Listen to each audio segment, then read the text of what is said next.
안녕하세요. 김태현 목사입니다. 뚜벅뚜벅 메시지.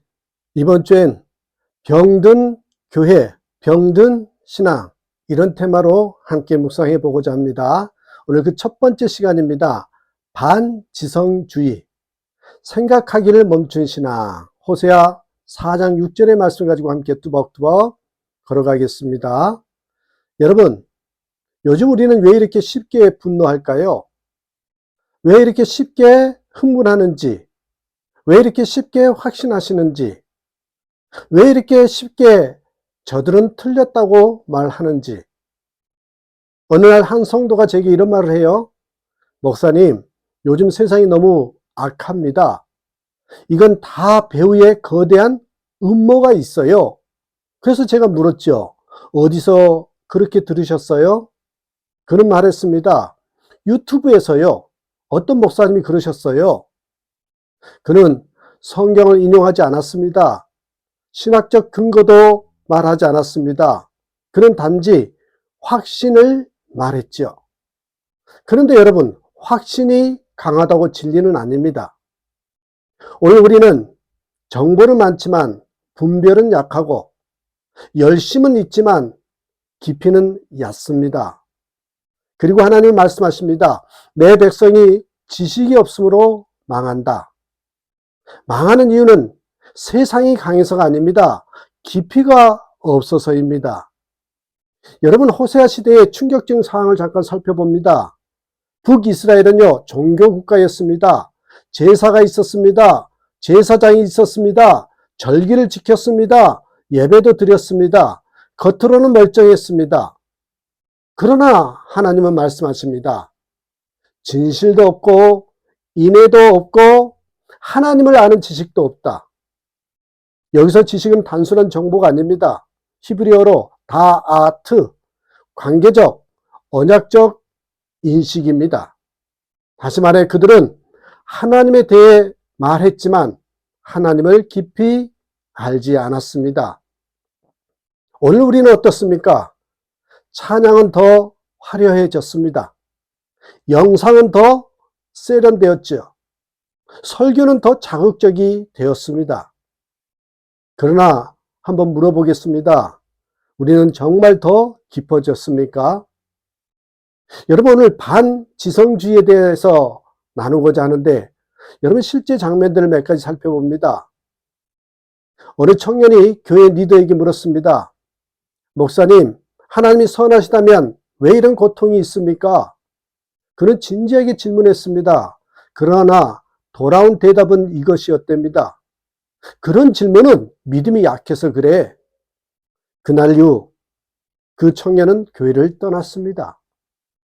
여러분, 질문, 궁금해서 하는 질문은요, 불신앙이 아닙니다. 질문은요, 어떻게 보면 신앙의 시작입니다. 시편 기자는 질문했습니다. 욥은 질문했죠. 예레미야도 질문했습니다. 건강한 교회, 건강한 신앙은요, 질문을 두려워하지 않습니다. 두 번째 장면이요. 확신이 진리를 대신하는 경우가 있어요. 어느 집회에 한 강사가 말했습니다. 나는 하나님께 직접 들었습니다. 이 나라는 곧 심판받습니다. 청중은 열광했지요. 그러나 성경적 해석은 없었습니다. 맥락도 없었습니다. 단지 강한 어조와 확신뿐이었지요. 우리는 점점 논증보다 어조에 반응합니다. 진리보다 카리스마에 반응합니다. 여러분, 세 번째 장면을 한번 소개해 드리죠. 이 음모론과 단순화의 장면인데요.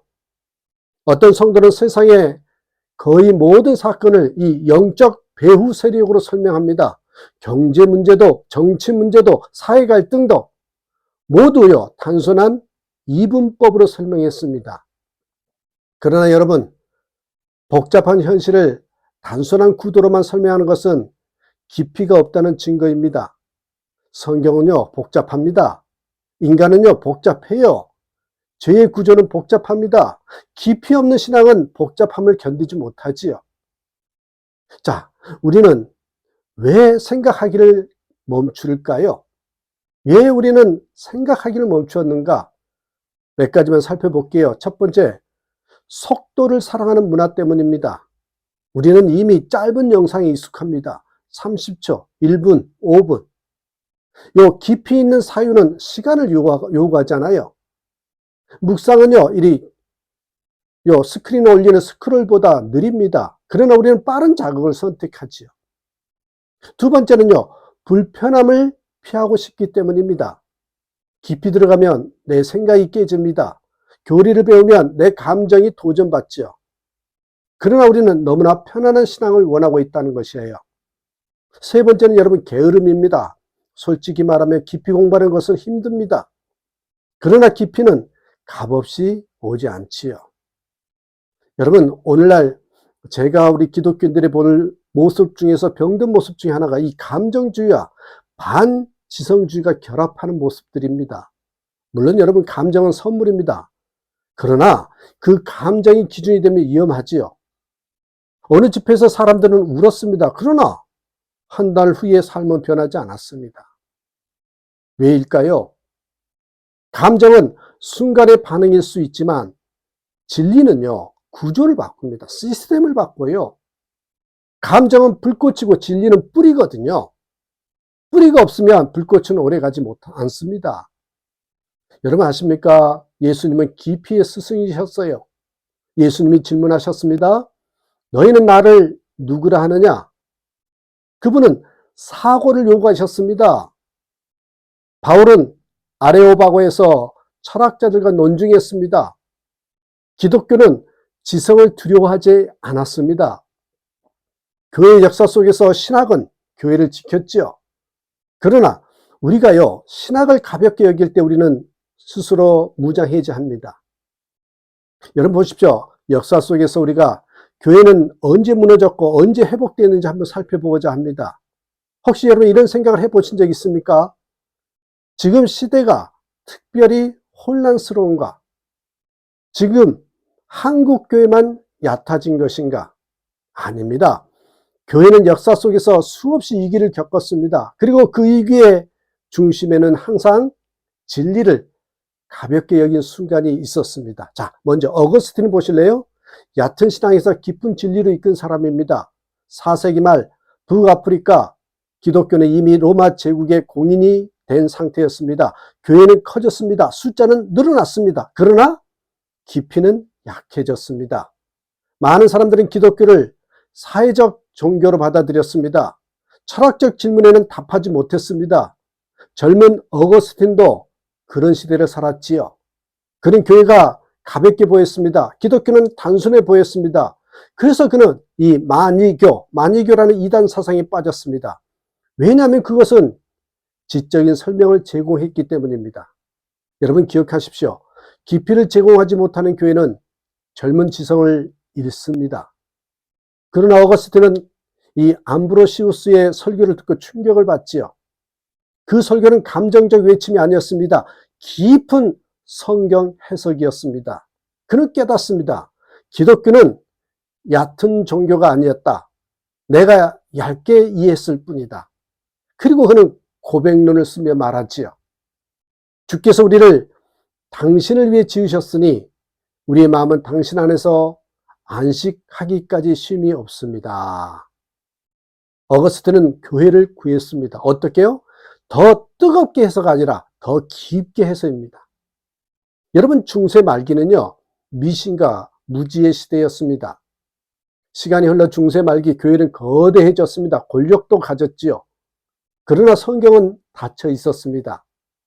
라틴어로만 기록되어서 평신도는 읽을 수가 없었습니다.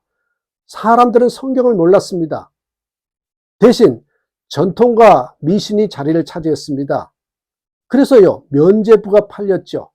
이 돈을 내면 천국 갑니다. 이 돈을 내면 천국 갑니다. 그게 면죄부 아닙니까? 왜 이런 일이 가능했을까요? 지식이 없었기 때문입니다. 호세아 4장 6절은 중세도 그대로 적용되었죠.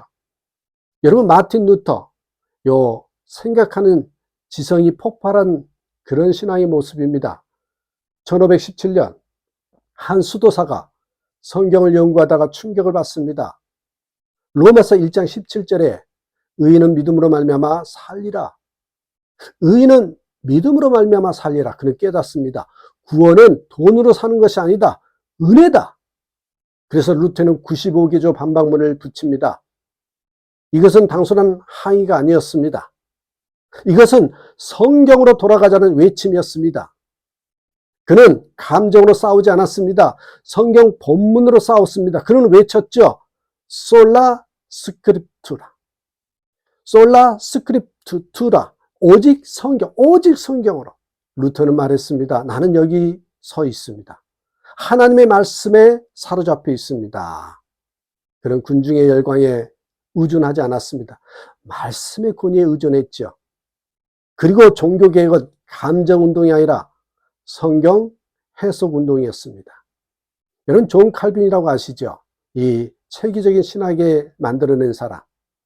제네바의 젊은 신학자 칼빈, 그는 기독교 강요를 씁니다. 기독교 강요. 왜 그렇게 두껍게 썼을까요? 왜 그렇게 논리적으로 썼을까요?